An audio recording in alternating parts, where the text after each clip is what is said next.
এই যে মা সন্তানকে পেটে ধরে, এই যে বাচ্চার হাত কি মা জন্ম দেয়, বাচ্চার চোখ কি মা দেয়, বাচ্চার কান, বাচ্চার পা, বাচ্চার কি দেয়? ভাড়াটিয়া ঘরে যেমন ভাড়াটিয়া থাকে, মায়ের গর্ভে একটা সন্তান 9 মাস 10 দিন ভাড়াটিয়ার মতন থাকে। এখন পৃথিবীতে কোন সন্তান যদি মারা যায়, তার লাশ কোনো মা খাটিয়ায় কাঁধে তুলে নিয়ে যেতে পারবে? সম্ভব? কিন্তু একটা বাপের পক্ষে সম্ভব। এখন বলে বাপের কি মায়া নেয়? বাপের তো মায়া আছে, তারপরেও বাপ কি দিয়েছে? কিছুই দেয়নি, একটা সম্পর্ক দিয়েছে, তাতেই এত মায়া। কিন্তু তারপরেও বাপ লাশ কবরেও ছেলে নামাতে পারবে, নামিয়ে বাপ তারপরেও কষ্ট হলেও উঠতে পারবে। কিন্তু পৃথিবীর মানচিত্রে এমন মা হবে না যে মা তার সন্তানের লাশ কবরে রাখবে, আর রাখার পরে সুস্থ অবস্থায় কবর থেকে উঠবে, হবে? এখন চিন্তা করেন, মা সন্তানের কিছুই জন্ম দেয়নি, মা শুধু ভাড়াটিয়ার মতন 9 মাস 10 দিন রেখেছে। আপনি বলেন 9 মাস 10 দিন ভাড়াটিয়ার মতন যে সন্তানকে রাখলো, সেই সন্তানের প্রতি যদি মায়ের এত মায়া হয়, الذي خلقك فسواك فعدلك في أي صورة ما شاء ركبك। মা যদি ভাড়াটিয়ার মতন 9 মাস 10 দিন রাখার কারণে মায়ের যদি এত মায়া হয়, আমি আল্লাহ বল তোর চোখ কে বানিয়েছে, বল তোর হাত কে বানালো, বল তোর ব্রেন কে বানালো, বল তোর পা কে বানিয়েছে, বল তোর বডি কে বানাচ্ছে। আল্লাযী খালাকাকা ফাসাওয়াকা ফাআদালাক ফি আইয়ি সূরাতিন মা শাআ রাক্কাবাক। এত সুন্দর চেহারা আমি আল্লাহ দিয়ে দিলাম, এত সুন্দর চেহারা দিলাম, এত সুন্দর সামঞ্জস্য দিলাম। মা 9 মাস 10 দিন ভাড়াটিয়ার মতন রাখার পরে যদি মায়ের এত মায়া হয়, আমি যে আল্লাহ তোকে বানালাম, তোর হাত বানিয়েছি আমি, তোর পা, তোর চোখ, তোর কান, তোর কলিজা, তোর কৃমি, তোর সব কিছু আমি আল্লাহ যখন বানালাম, তাহলে আমি আল্লাহ বল, আমি আল্লাহ আমার মায়া কত। ওই জন্যই আমি আল্লাহ ডাক দিয়া আইয়ুহাল ইনসান মা গাররাকা বিরাব্বিকাল কারীম। আমি আল্লাহ আমার নাম দিলাম করিম, এই জন্য দিলাম। তোর চোখ তুই কোনোদিন চাসনি, আমি আল্লাহ মায়া করে তোর চোখ দিয়েছি। তোর হাত কোনোদিন তুই চাসনি, আমি আল্লাহ মায়া করে তোর হাত দিলাম। আমি আল্লাহ মায়া করে তোর পা দিলাম। আমি আল্লাহ মায়া করে তোর ব্রেন দিলাম। আমি আল্লাহ মায়া করে তোকে মানুষ বানালাম। আমি আল্লাহ সব দিলাম মায়া করে, ওই জন্য আমার নাম করিম। ওই জন্য আমি আল্লাহ ডাক দিলাম, গুনাহের দিকে যাবি না। ইয়া আইয়ুহাল ইনসান, হে বান্দা যাবি না। আলাম ইয়ালাম বিআন্নাল্লাহা ইয়ারা, আমি আল্লাহ দেখি। আমি আল্লাহ গুনাহ থেকে ডাক দিই বাঁচার জন্য।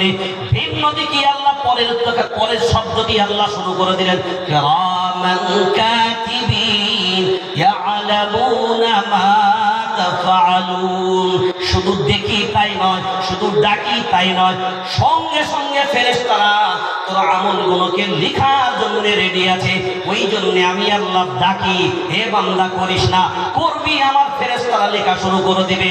ওই যে লেখা উঠে যাবে, ওই জন্য আমি আল্লাহ বাধা দিই। কারণ এই জন্যই বাধা দিই, তুই জাহান্নামের আগুনে ঢুকবি, এটা আমি আল্লাহ বরদাস্ত করতে পারি না। হে মুসলমান বিবেকহীন, এবার তুই বিবেচনা করে বল, তোর চোখ দিলাম আমি, পা দিলাম আমি, কান দিলাম আমি দিলাম চোখ। এই চোখ কি আমি আল্লাহ আমার বিরুদ্ধে কাজে লাগাস? এই কান আমি আল্লাহ দিলাম, এই কান কি আমার বিরুদ্ধে কাজে লাগাস? এই পা আমি আল্লাহ দিলাম, এই পা কি আমার বিরুদ্ধে কাজে লাগাস? এই হাত আমি আল্লাহ দিলাম, এই হাত কি আমার বিরুদ্ধে কাজে লাগাস? এই ব্রেন আমি আল্লাহ দিলাম, এই ব্রেনকে আমার বিরুদ্ধে কাজে লাগাস। এই জন্যই আমি মায়া করে তোকে ডাক দিলাম, না গুনাহের দিকে যাবি না। ওই জন্য আমি আল্লাহ 11টা মাস তোর পক্ষে সম্ভব ছিল না, শয়তানের সাথে লড়াই করে উঠতে পারিসনি। ওই জন্য আমি আল্লাহ দিলাম 1টা মাস, শয়তানকে দিলাম লক করে, জাহান্নাম দিলাম লক করে, আযাবের দরজা দিলাম লক করে।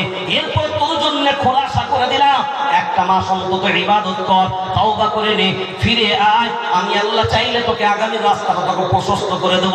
এরপরেও বান্দা, যারা 1টা মাস এইরকম রহমতের মাস, বরকতের মাস পাওয়ার পরেও যারা রোজা আর নামাজ ইবাদত বন্দেগী করলো না, বুঝে নিতে হবে তারা কারা।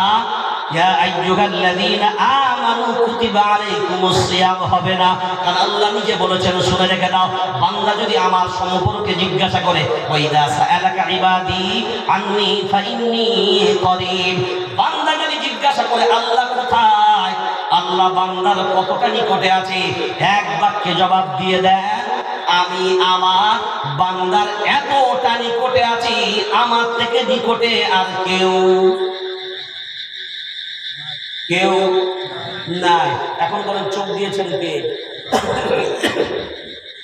কে? আল্লাহ। কান?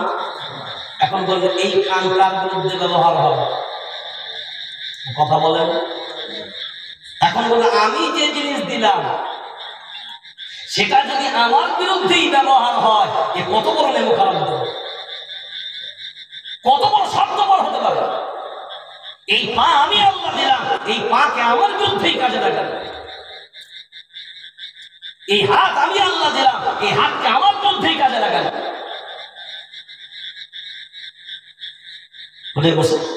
বিবেক তো কর। সেজন্য রমজান মাস শেষ, আমার এই তো 25 রমজান, তার মানে 25 রাত। আমার এই ছাত্র 18 বছরের যুবক, ব্যাস 25 রাত শুধু হসপিটাল নিয়ে গেল। আমি তারাবি শেষ করে 9:47 মনে হয় শেষ কথা বললাম হসপিটাল। বললো খুব ভালো আছে, হাত মারাচ্ছে, সবকিছু সিলাইনের বেডে আছে। ব্যাস 10 থেকে 12 মিনিটের পরে শেষ।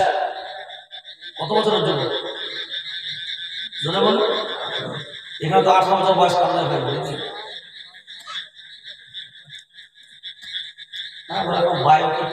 মা বলেছে কত বছরের জন্য? 18 বছর। বলেন পাড়ার সব যুবক গুলো একই লিবাস পাঞ্জাবি করেছে, একই কাটিংয়ের, একই কালারের, একই ডিজাইনের, সব বন্ধু ড্রেস হয়ে গেছে। ওই পাঞ্জাবি পরে বাড়িতে মাকে দেখিয়েছে, বাড়ির সবাইকে দেখিয়েছে, মা দেখো তো পাঞ্জাবি, এগুলো আমরা সবাই করেছি বন্ধুগুলো। আজকে তার বন্ধুরা সেই কাপড়গুলো সবাই করেছে, কিন্তু সেই কাপড়ের মালিক আছে। দুনিয়া, জীবন। আজকে আমার সাথে মুসাফা করতে এসে বাপ আব্বাটা এত কাঁদছে, অনেক বোঝালাম, করার তো কিছু নেই, তারা আমার নিয়ে নিয়েছে।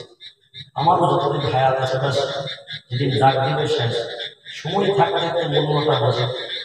বাস আমি একটা কথা আপনাদের সাথে বলবো, এই আপনার টোটাল বডির পার্টসগুলো কার দেবো?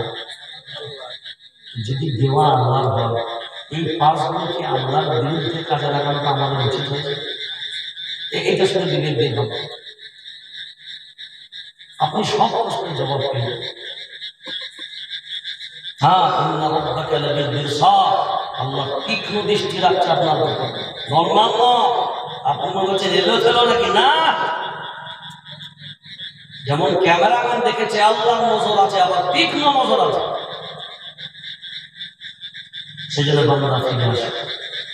হ্যাঁ, এই পবিত্র গুলোকে অপবিত্র করেন। আল্লাহর এহসান আপনাদের প্রতি আমি শুকরিয়া আদায় করি যে আল্লাহ আপনাদের যুবকগুলোকে সে বুঝ শক্তি দিয়েছে, যে আজকের দিনে অন্তত একটা কোরআনের মজলিস, এই ভাবনা আপনাদের ভিতরে। বহু জায়গা আপনি জানেন, লজ্জা মানে আমরা যে বলবো, বলতে আমাদের লজ্জা। এই মুসলিম নিজেদেরকে দাবি করে দাঁড়িয়ে আছে, এরকম রুমাল কিন পোড়া করে মাল চাপা দিয়েছে, দিয়ে মুরব্বী বুগি বুগি নেমে গেছে। আপনাদের মনে হচ্ছে বুগি বুগি ড্যান্সটা ললিপপের মতো খাই না, মুরব্বীরা এটাই মনে করছে। আমাদের এখান থেকে উঠে যাবে মোটামুটি, আমাদের এখানে মানে ভালো, এখান থেকে সব ওরা আল্লাহ কবুল করেছে। বুগি বুগি ড্যান্স মানে হলো মুরব্বী গুলো জোয়ান হয়ে যাবে, দেখবে। কি বললাম এবার বুঝে নেবে? মুরব্বী গুলো জোয়ান হয়ে যাবে। করছে কারা?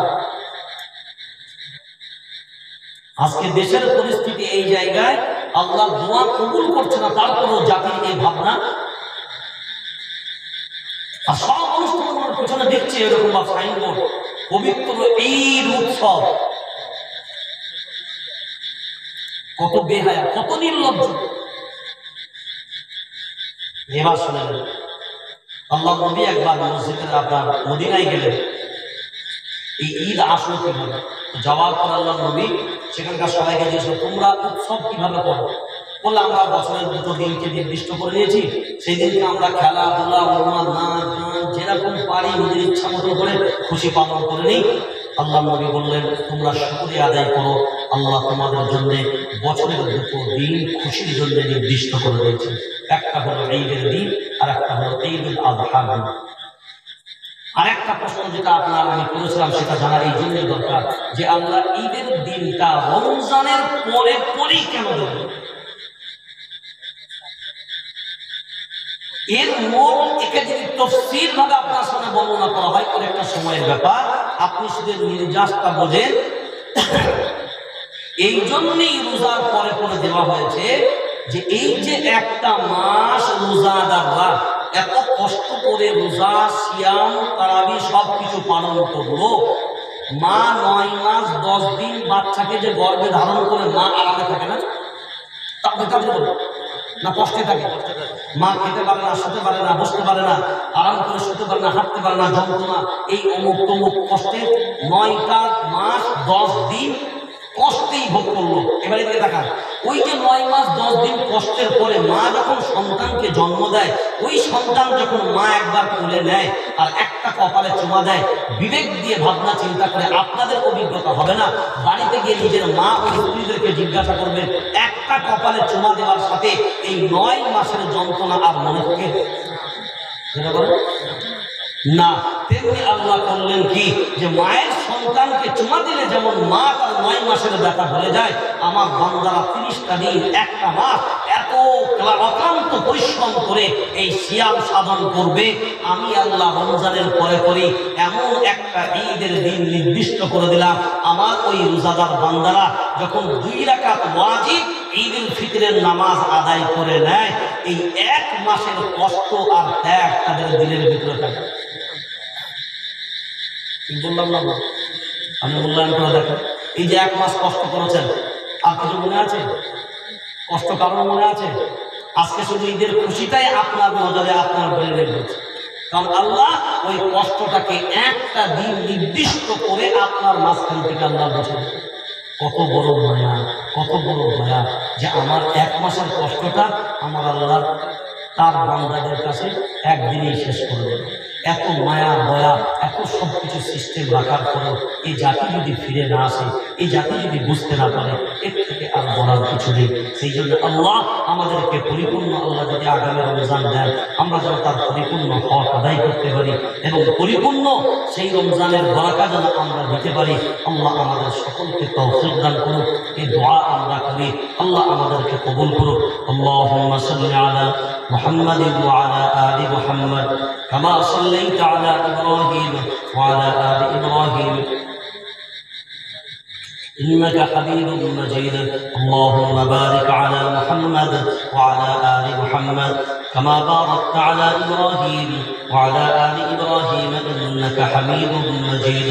সামনে ভোট আসছে, ইলেকশন আসছে, গণতান্ত্রিক আসছে, গণতান্ত্রিক অধিকার। কে কোন পার্টি করেন, কে কোন দল করেন, এটা বড় প্রশ্ন নয়।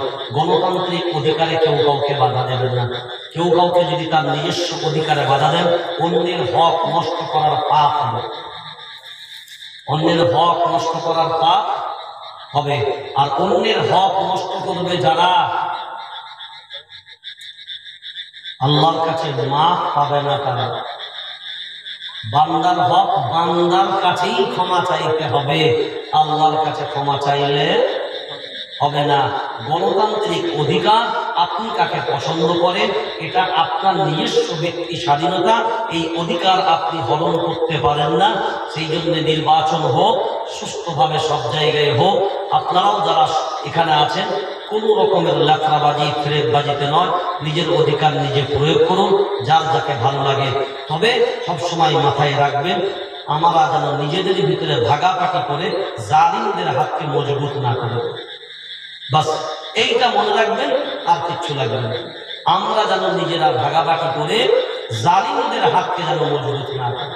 কি করবেন, কাকে দেবেন, ওটা আপনার ব্যক্তি স্বাধীনতা, কিন্তু জালিমের হাতকে যদি আপনার কারণে মজবুত হয়, তাহলে ওই জালিমের যে জুলুমগুলো হবে, ওই জুলুমের যা পাপ হবে, আপনিও তার ভাগীদার হবেন। আল্লাহ আমাদেরকে পরিপূর্ণ হিদায়াত দান করুন। সবাই বলে আমিন।